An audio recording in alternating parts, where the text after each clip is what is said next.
Muy buenos días para todos. En este nuevamente conversatorio Lo que yo vi, conocí y palpé, nuestro invitado especial, el señor John Franco. Y buenos días, amigos televidentes de nuestro canal comunitario Amaga TV. Muchas gracias por estar nuevamente con nosotros, acompañándonos cada 8 días.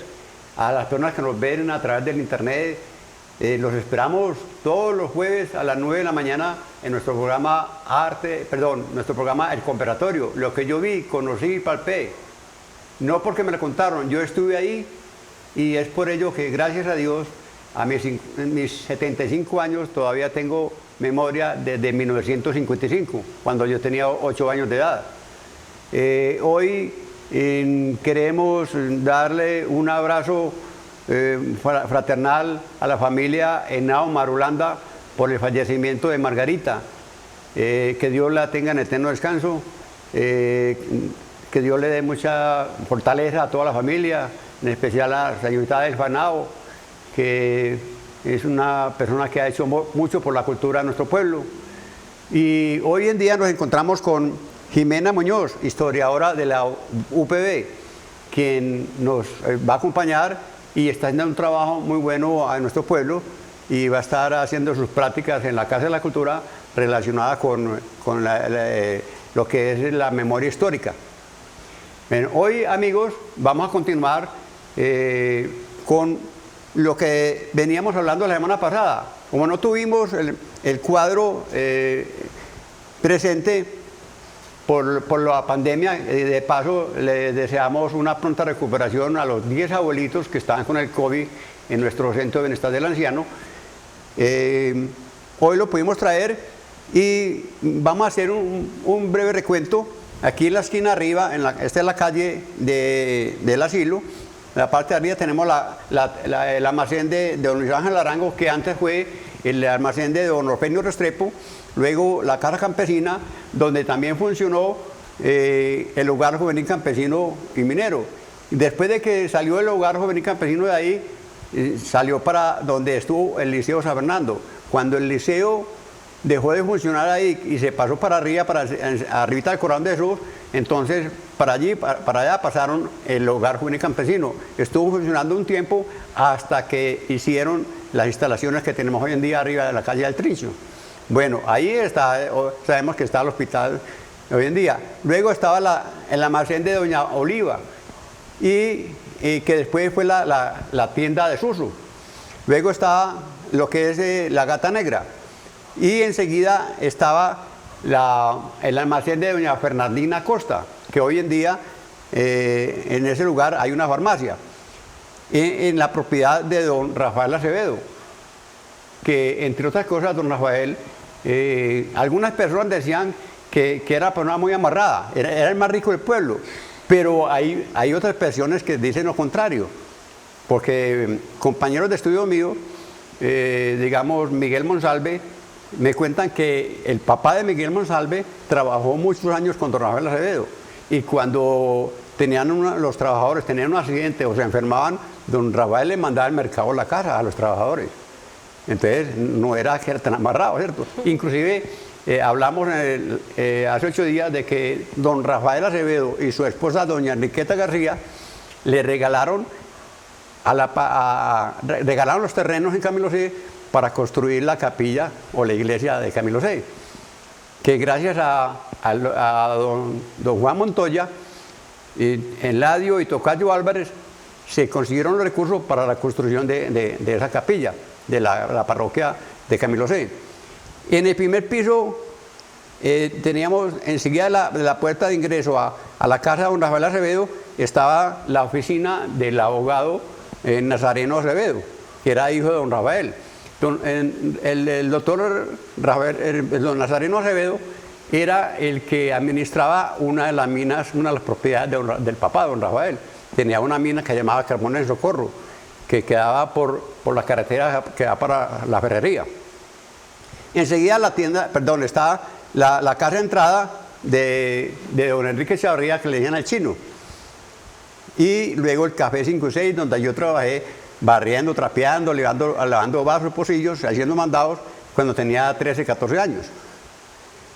Luego está ya la tienda de don Enrique Chavarría y luego el asilo de ancianos.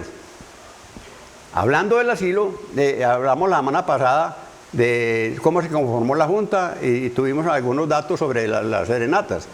Tengo un recorte de prensa de enero del 2005 que publicó Álvaro Valencia, nuestro periodista, que dejó muy sembrada la cultura del periodismo en nuestro pueblo. Don Álvaro Valencia, que en paz descanse, estuvo mucho tiempo como director de La Parabólica, fundador del periódico El Amagaseño y El Suroeste. Y él publicó lo siguiente: Serenata a los abuelos, una buena excusa para ser solidarios. Se salió con la suya Jairo Franco Martínez. Ha sido un éxito el programa artístico Serenata a los abuelos, realizado los últimos viernes de cada mes. La Junta Directiva del Centro de Bienestar del Anciano acogió la idea del artista y desde octubre del año anterior hasta enero del 2005 se recaudó la suma de 4.800.000 pesos. En 3 meses y medio recogimos esa plata. Es bonito ver voluntarios asumiendo todo tipo de tareas para que se sientan bien atendidas las personas que asisten. No mencionamos nombres porque son muchos los que han hecho este trabajo con los abuelitos. Vale la pena seguir apoyando estos esfuerzos. Este ejercicio colectivo educa en la solidaridad y en la sensibilidad social que hace tanta falta. De otro lado, se nos informó que 1.861 personas visitaron el pesebre. El año anterior, a esas serenatas yo había regalado un pesebre para el asilo, un pesebre grande con movimiento electromecánico. Entonces aquí informa don Álvaro Valencia que 1.861 personas asistieron y cada una tenía una donación voluntaria para el asilo. Entonces se recogieron cerca de 3 millones de pesos en total por la asistencia a la gente a ver el pesebre que tuvimos allá. El cual estuvo ubicado en la sede del Centro de Bienestar del Anciano, obra en favor de la cual se montó el pesebre. La difusión de este trabajo en la televisión nacional, porque aquí estuvieron los medios de comunicación, y vía internet, motivó a la gobernación del departamento del Meta. Ya tiene todo arreglado el artista para hacer el montaje de una gran maqueta que incluya los sitios turísticos de este bello departamento de los Llanos Orientales. Felicitaciones, qué bueno que Amaga se dé el lujo de exportar su talento. Cuando se enteraron allá del pesebre que yo hice acá en el asilo y estaban interesados en una persona que hiciera una maqueta interactiva para el departamento del Meta.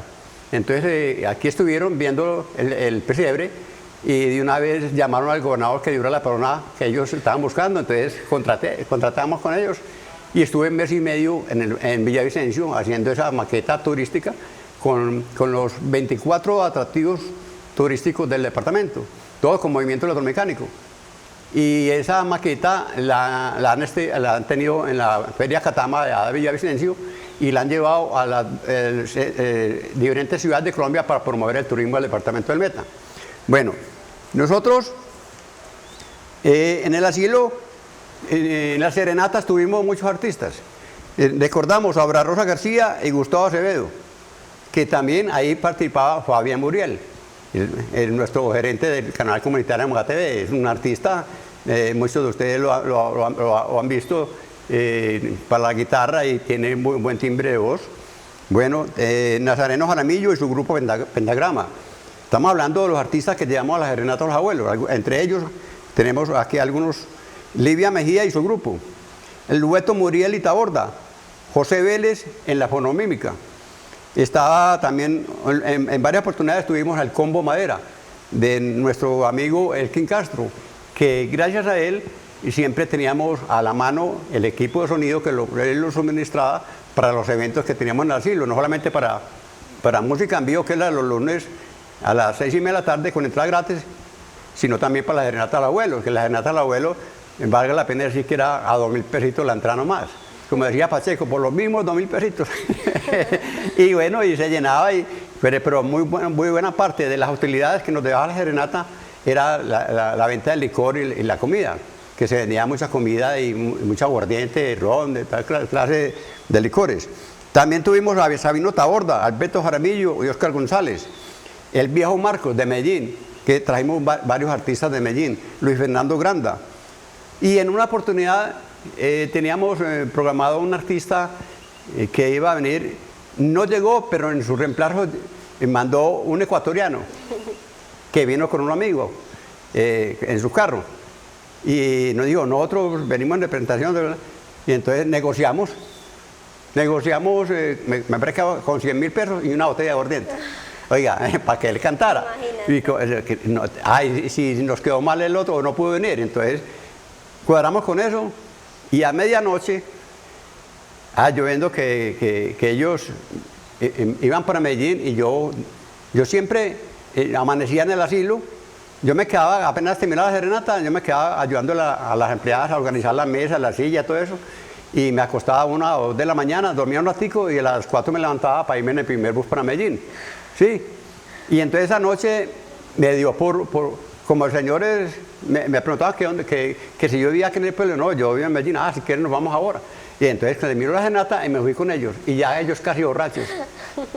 Entonces, como uno de los dos no estaba muy de acuerdo con el arreglo que habíamos hecho, que los 100.000 pesos y la botella de aguardiente, y ellos estuvieron, uno de ellos, cuando estaban terminando la botella, que le quedáramos otra botella, entonces yo hablé con los de la Junta, que yo hacía parte de la Junta del Asilo, sí. y entonces la mayoría dijo que no, pues ¿cómo que damos otra botella? Y entonces, bueno, no le dimos la otra botella, pero ellos se desquitaron conmigo en el camino. Empezaron el camino a echar pullas y pullas, hasta el punto que cuando yo vivo en Medellín, hay barrio San Pablo, por Guayabal, me les bajé en la Guacatala, porque yo le vi que la cosa estaba muy maluca, pronto a medianoche, tipo 1 o 2 de la mañana, y ahí me les bajé y cogí un taxi para mi casa. Así, no, que le hace que, yo pensé, no, me quedo más bien aquí hasta que pase un carro, un taxi, y me voy. Esa me paró. No, me pararon muchas porque también yo tenía el peligro de que como yo filmaba, en cada evento, no solamente de música en vivo, sino que también en las serenatas, yo filmaba el evento y eso era parte del pago para el artista que se presentaba. Yo le regalaba la copia del video, que eso le servía como carta de presentación. Y muchos artistas de aquí a Magá, muchos solistas, duetos, tríos, grupos formados acá en nuestro pueblo, tienen los videos de sus presentaciones de música en vivo. Entonces eso les servía como carta de presentación para otros lugares donde los solicitaban. Y yo tenía que viajar con una filmadora para ir para acá, entonces un peligro. Me tocó una vez a 9 de la noche, salí en el último colectivo de música en vivo y vararse el carro llegando al peaje. Y casi que no pasa un carbonero que me iba hasta Caldas, llegar a las 1:30 de la mañana, yo con la filmadora, claro que yo la camuflaba una bolsa negra, como si fuera una bolsa de basura, era la única forma, porque si no me habían atracado para robarme esa filmadora.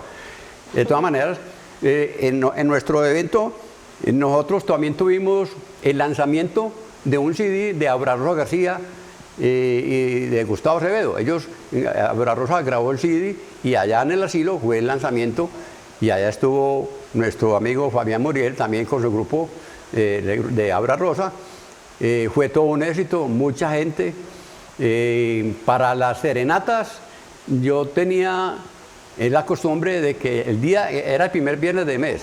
Y yo desde por mañana en mi carro, en esa época yo manejaba, ya ahora no puedo manejar por mi cirugía y tantas cosas, enfermedades que he tenido.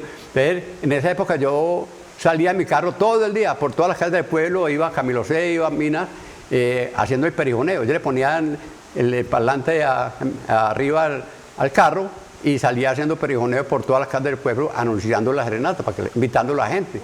Esa era la forma de invitar a la comunidad para que estuviera en el asilo y nos colaborara con los 2.000 pesitos que valía la entrada y lo que la gente consumiera. Allí tuvimos también muchas personas que nos colaboraron. No podemos olvidar en la serenata a los abuelos, al padre Chepe, que en esa época era el párroco de nuestro pueblo, y él se ponía el overol. En la serenata lo oía usted como mesero sirviéndole la cerveza o la gaseosa o la comida a la gente que estaba consumiendo las mesas, que tenemos varias personas que nos ayudaban ahí como meseros. Irene Salas era una de las que nos colaboraba ahí. Muchas gracias a todas las personas que han colaborado con el Centro de Bienestar del Anciano, que es una entidad que lo requiere mucho y de paso pues y que se recuperen pronto los abuelitos que estaban contagiados con el COVID. Allí, y entonces yo les comentaba que yo amanecía ahí y el otro día viajaba. Entonces el mismo día al otro día yo pasaba el video y a la semana siguiente traía la copia para entregarle al artista que representaba. Lo mismo eso lo hacíamos con música en vivo. En música en vivo lo iniciamos cuando yo tuve la escuela de arte en el segundo piso del kiosco. Allí tuvimos una escuela que cuando el alcalde de turno me pidió el espacio ahí, a él le ofrecieron un gimnasio. Entonces me pidió la escuela para montar el gimnasio ahí. Una escuela que teníamos con 84 alumnos, éramos 7 profesores. Venían 3 de Medellín y yo les daba el transporte y el refrigerio acá. Ellos nos colaboraban, no nos cobraban por las clases, pero yo les subsidiaba esa para que ellos estuvieran acá dando capacitación. Y de aquí doña Ligia Hernández y otras 2 personas, entre ellas doña Oli Sánchez, no recuerdo el nombre de la otra profesora, nos colaboraban también dando capacitación ahí. Y desafortunadamente pues tuvimos que entregar el espacio, nos dijeron que al año siguiente nos iban a dar un salón de la Escuela María Auxiliadora para seguirle la escuela de artes ahí, pero eso fue como un sofisma de distracción, no nos dieron ningún salón y montaron al gimnasio, entonces prácticamente se cambió la escuela de arte por un gimnasio. Entonces lo seguimos en el asilo.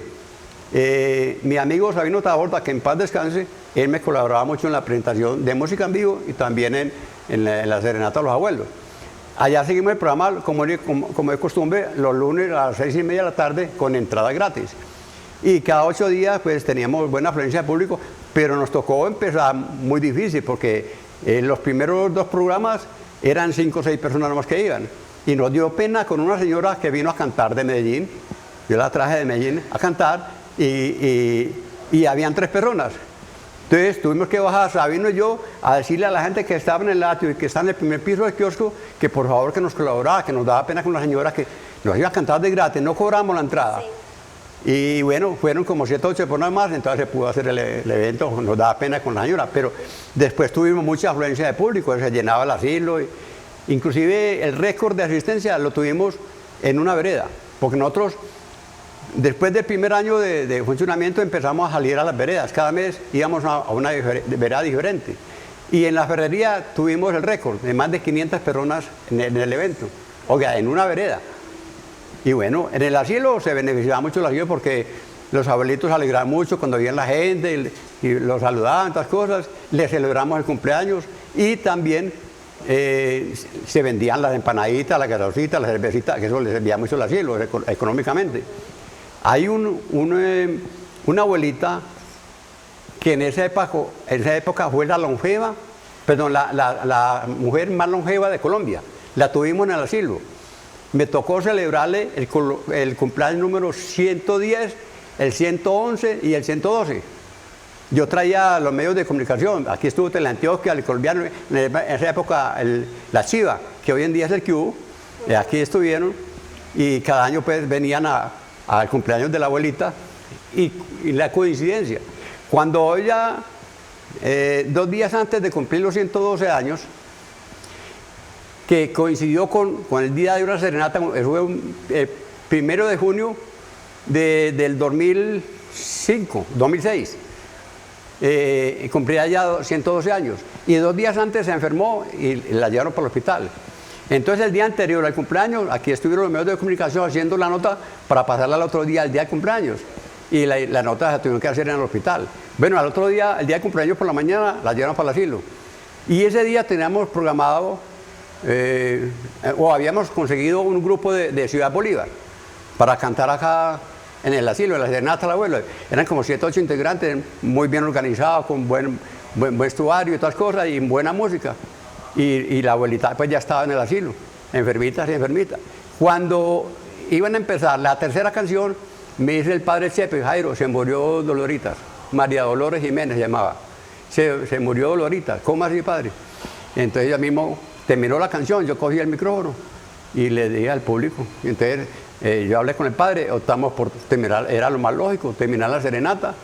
Le pedimos el favor a la gente que los que quisieran dejar la plática bien, que no los quisieran, que con con mucho gusto les devolvíamos la plata de la entrada, los 2.000 pesos que habían pagado. Y todo el mundo aceptó y dejaron la donación, pues 2.000 pesitos también. Y bueno, esa noche la gente se acabó de consumir lo que tenía en la mesa y ya para su casa. Esos son tantos recuerdos. No podemos olvidar a una señora, la señora Olivares, que tenía una finca grande en Camilo C, que todos los terrenos de su finca lo cogió la doble calzada, ese intercambio vial. Y era una señora pues adinerada, pero nos colaboraba mucho en las serenatas. Ella que por lo general llevaba cobijas, llevaba elementos para arribar, y esa práctica era también para el asilo. Y inclusive también nos ayudó en música en vivo con elementos para decorar el set de grabación, donde teníamos el programa de música en vivo. Nos colaboró mucho la señora Olivares. Amigos, me han pedido que por qué no hablamos de costumbres y comodidades de mediados del siglo pasado. Mucha gente me aborda en la calle, bueno, usted habla de que había en el parque tal cosa, pero ¿cómo era tal cosa, cómo era tal otra? Entonces, yo hablo aquí de lo que yo vi, conocí y palpé. Entonces, yo recuerdo que en esa época no teníamos sanitarios. Pero es raro, la gente, ¿cómo así? Entonces, ¿a dónde hacían las necesidades? No, eran una especie de letrinas de cemento. Se hacían una especie de tubo de cemento y por lo general las paredes no eran forradas en baldosí, sino en cemento. Y la mayoría sin pintar, sino el cemento así solo. En esa época no teníamos tampoco papel higiénico que tenemos hoy en día. Los muchachos, yo cuando hablo en la calle, por eso, ¿cómo así? ¿Y con qué se limpiaban? No, era con papel periódico. Cogían una hoja de papel periódico, la partían 8 o 10 pedacitos en cuadritos y la colgaban en un gancito ahí al frente del sanitario, al frente de la letrina. Entonces uno cogía su cuartico de pedacito de papel periódico y que uno limpiaba. En detalles de esa época, que a nosotros no nos tocó tan fácil como hoy en día a los muchachos, en tantas comunidades que hay hoy en día. En esa época no existían los sanitarios. Hoy en día tenemos sanitarios de diferentes clases, tamaños y para todos los gustos y económicamente muy modernos. No existía en esa época los jabones que tenemos hoy en día tan perfumados, distintos jabones de baño. Nosotros nos bañábamos habían un jabón de barra, una barra larga y partían cuadritos y lo ponían ahí para uno bañarse. O jabón de tierra. O jabón de bola, jabón negro, y con eso nos bañábamos nosotros. Ya hoy en día pues hay diferentes clases de jabones. No teníamos agua caliente, era a pura agua fría. En esa época no existían las tinas ni los calentadores. En ese entonces no habían, para las mujeres no habían toallas higiénicas, sino que era con trapos. Sí, les tocó muy difícil. Hoy en día pues hay muchos de esos productos. En esa época, de 6 a 7 de la noche, ya todo el mundo estaba para la cama. Porque a las 7 de la noche ya usted no había nadie en la calle, en el comercio. Hablado de mediados del siglo pasado, la década de los años 50. Ya hoy en día, a las 7, 8 de la noche, apenas están saliendo de la casa están organizando para salir a los programas por ahí en la calle, y a medianoche se están acostando muchos, otros a la madrugada. Pero en esa época, de 6:30 o 7 ya estamos en la casa. A mediados del siglo pasado, llegó la televisión a Colombia, llegó en 1954. Aquí a Magá llegó como en el 62 o 63, como 8 años después, y era en blanco y negro. La televisión en esa época eran 4 o 5 horas nomás. Hoy en día es las 24 horas del día y a color. La televisión a color llegó a Colombia en 1984, en la época que estuvo el doctor Belisario Betancur como presidente. Nosotros en ese entonces teníamos los televisores con antena de aire. No eran como hoy en día, que es con fibra óptica, sino que había que mover la antena. Súbase, que está muy rayada, que hay muchas rayas, corre la antena para el lado, que para el derecho, súbala más, corre para el lado derecho, para la izquierda. Ese era el paseo casi en todas las casas con la primera televisión, que era con antena de aire. Las calles de nuestro pueblo eran todas empedradas, hoy en día están pavimentadas la mayoría, ¿sí? A diferencia, o sea, estamos haciendo un comparativo del ayer y el hoy. Las comunicaciones eran a base de telegramas, cartas y telegramas. Después llegó un teléfono y era un solo teléfono en la alcaldía y era con citadora, ya hacían hacer las llamadas. Ya hoy en día todo el mundo tiene un teléfono en el bolsillo, ¿ves? ¿Qué comparación de esa época al de hoy? Hasta hace poco teníamos en todas las casas teléfonos fijos. Ya eso se han ido desapareciendo por la presencia de los celulares. Ya mucha gente pues, no le hace poner el teléfono fijo a la casa porque todo el mundo en su casa tiene, hay unos hasta con 2 y 3 celulares. Sobre todo los que son empresarios, que trabajan por ahí en ciertas empresas.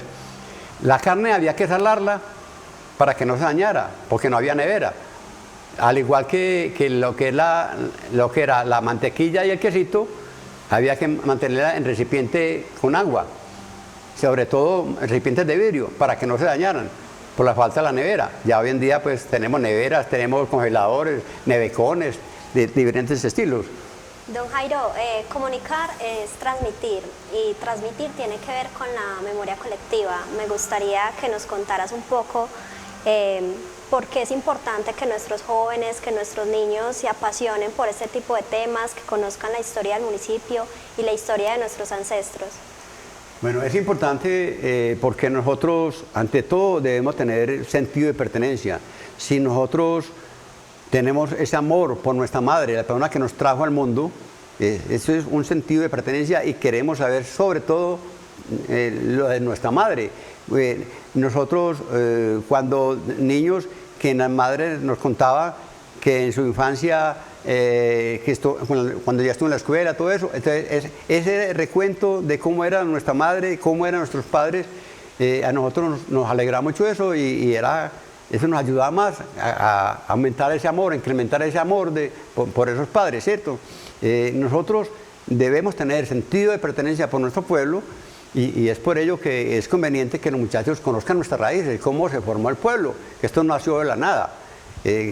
Ellos están en un pedazo de tierra que hace 50 o 60 años tenía unos paisajes urbanos muy diferentes a los que hay hoy en día y muchos paisajes rurales muy diferentes también a los que tenemos hoy en día. En esa época teníamos casas de una que otra 2 pisos. A mediados del siglo pasado era muy común ver por solares por ahí partes que estaban sin construir. Ya hoy en día es muy difícil conseguir cerca al parque una propiedad, pero un solar para construir. En esa época se andaba a pie y los muchachos hasta con pantalón cortico a los 17 y 18 años. Hoy en día no, hoy en día pues, es contadito de que sale a pie limpio a la calle. Entonces todo eso ayuda a querer más el pueblo, a tener más sentido de pertenencia y a trabajar más por el terruño, el que nos vio nacer y crecer. Así es, y qué más ejemplo que usted, don Jairo, con estos conversatorios. Muchísimas gracias. Es con mucho gusto. Yo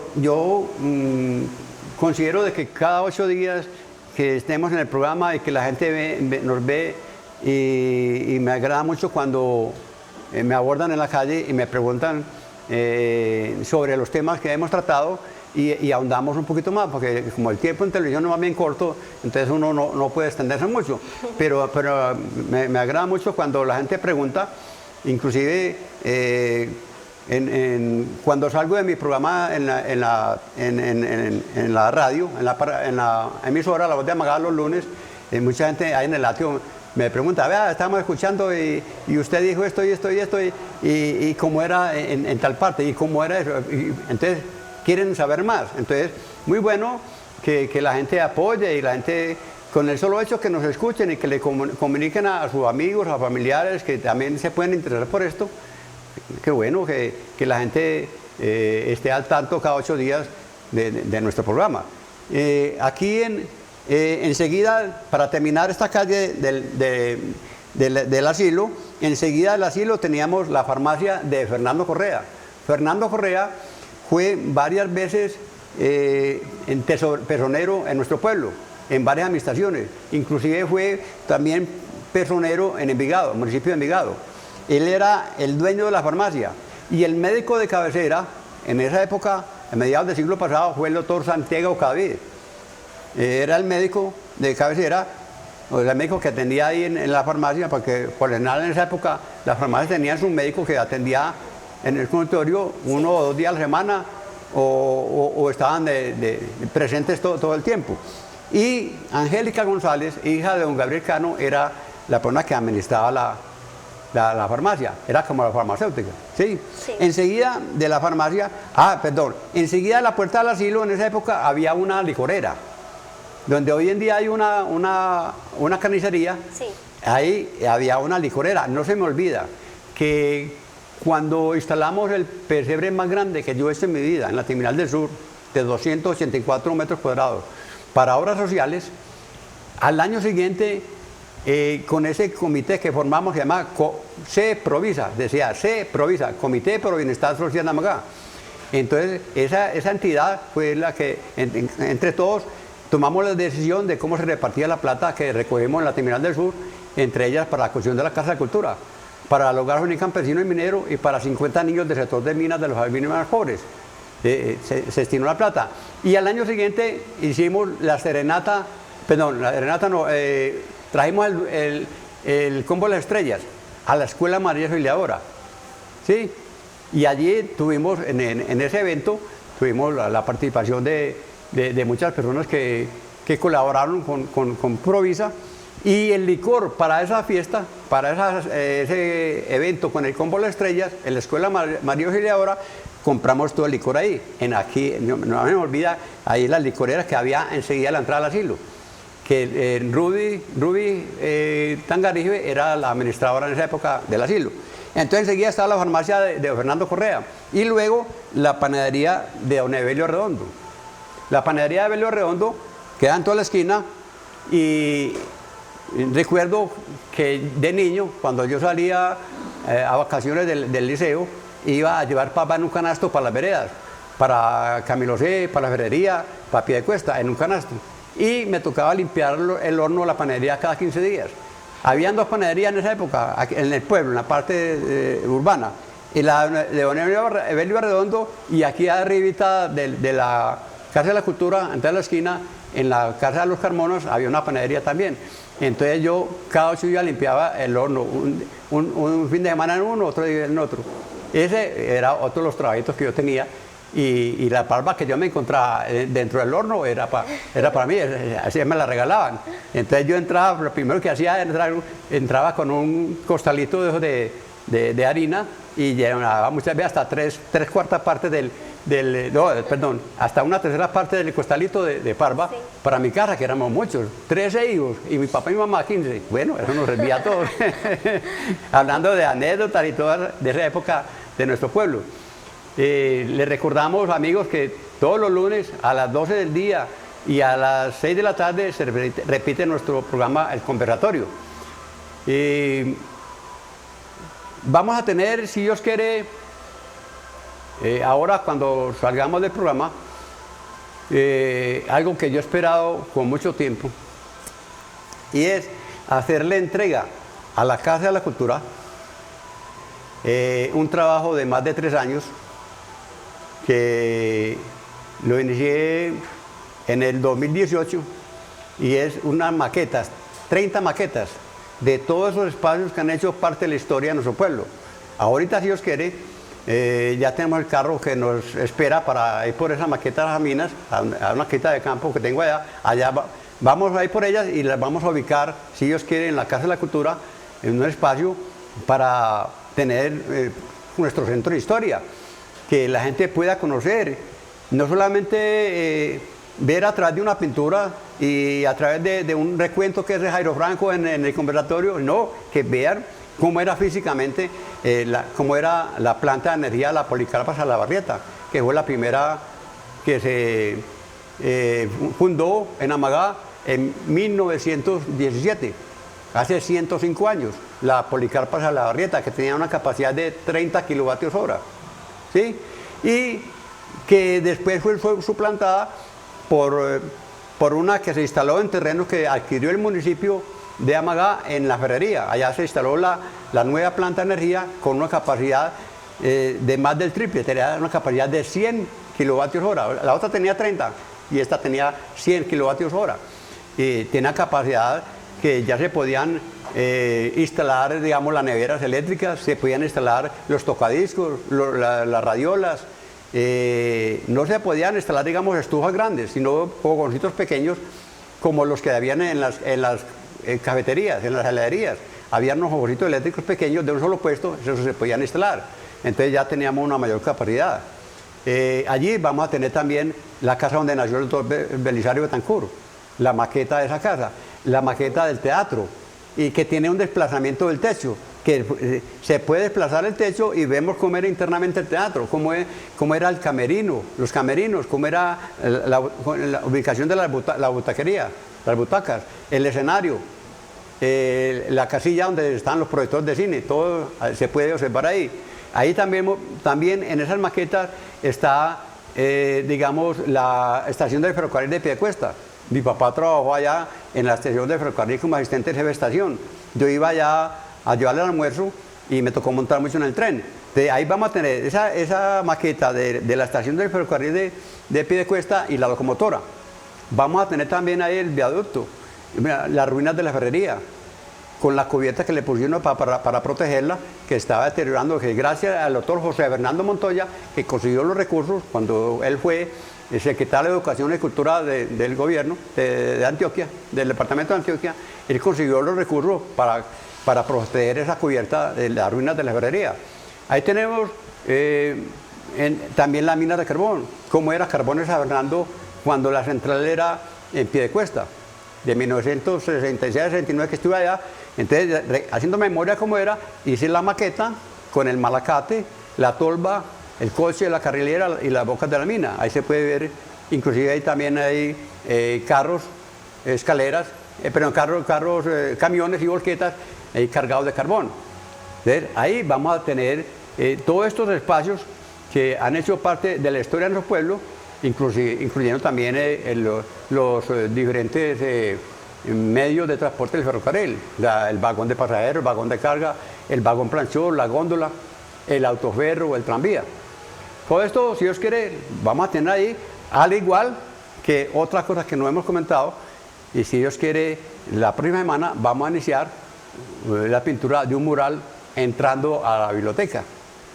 Allí vamos en memoria de la minería, vamos a tener la historia de la minería de Magá, donde van a estar la central en un comienzo de Carbón de San Fernando, de cómo era la época del 60 y cómo era Villadiana antes de la cerraran, antes de terminar la explotación de carbón en Villadiana.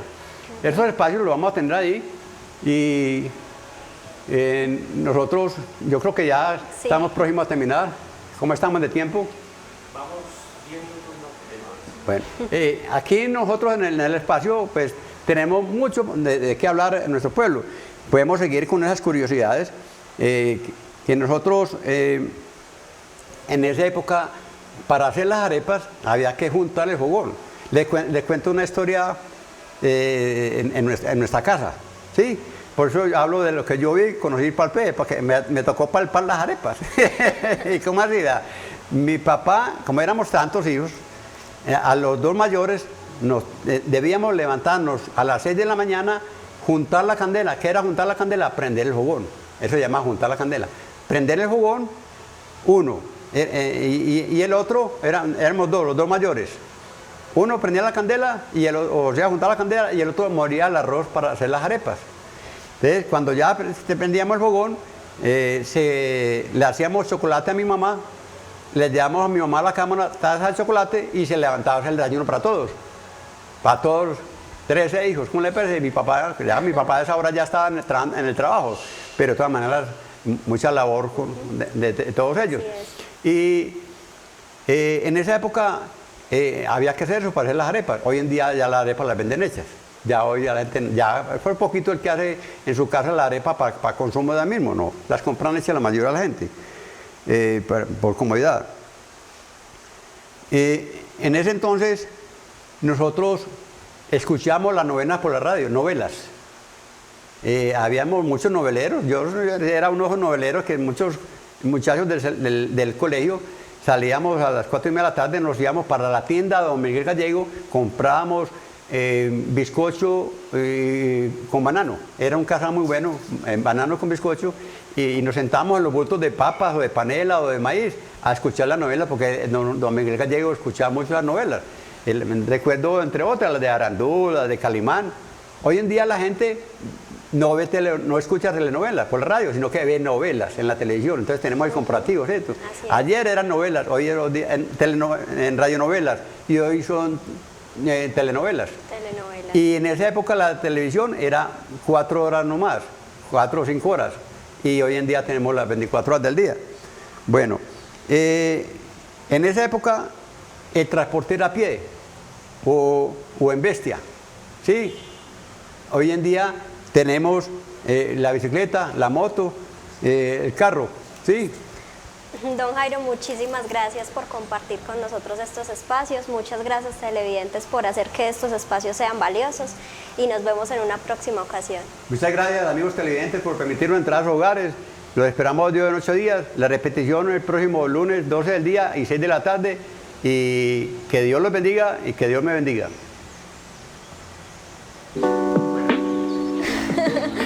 Listo.